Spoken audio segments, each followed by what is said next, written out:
messaging on the economy, and he told people that Republicans like to call Democrats big spenders and people should look at the facts. But the facts don't seem to be exactly how he's painting it on some of these issues.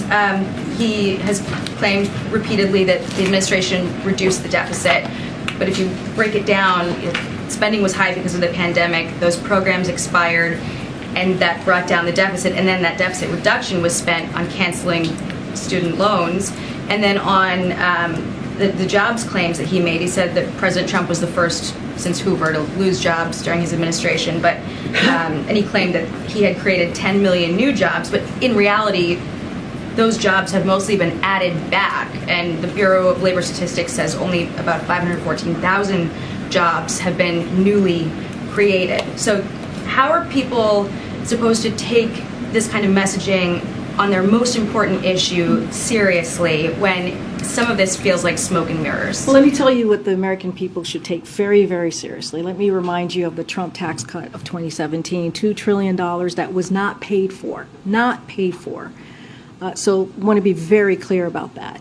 And let me also remind the American people of what was happening in January of 2020, January 20th or 21 of 2020, 2021, which was that American businesses, small businesses were shutting down. I just talked about schools. Only 46% of schools were shut down. There was not a real comprehensive COVID response and making sure that people got shots in their arms. And because of the American Rescue Plan, which is something that Republicans refused to work on, refused to vote on, the American Rescue Plan got those schools open, got those small businesses open again, and really made us and put us in a place where the economy turned back on.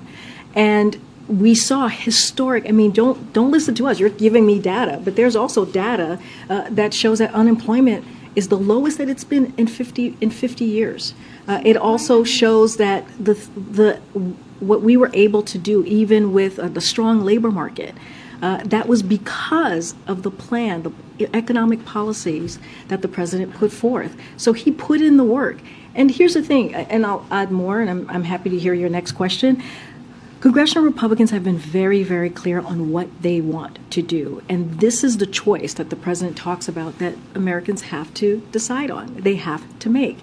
They have said that the first thing that they're going to repeal is the Inflation Reduction Act, which actually lowers costs for American people. They have said that if they are not able to put Medicare and Social Security on the chopping blocks, right, they're going to essentially hold us hostage.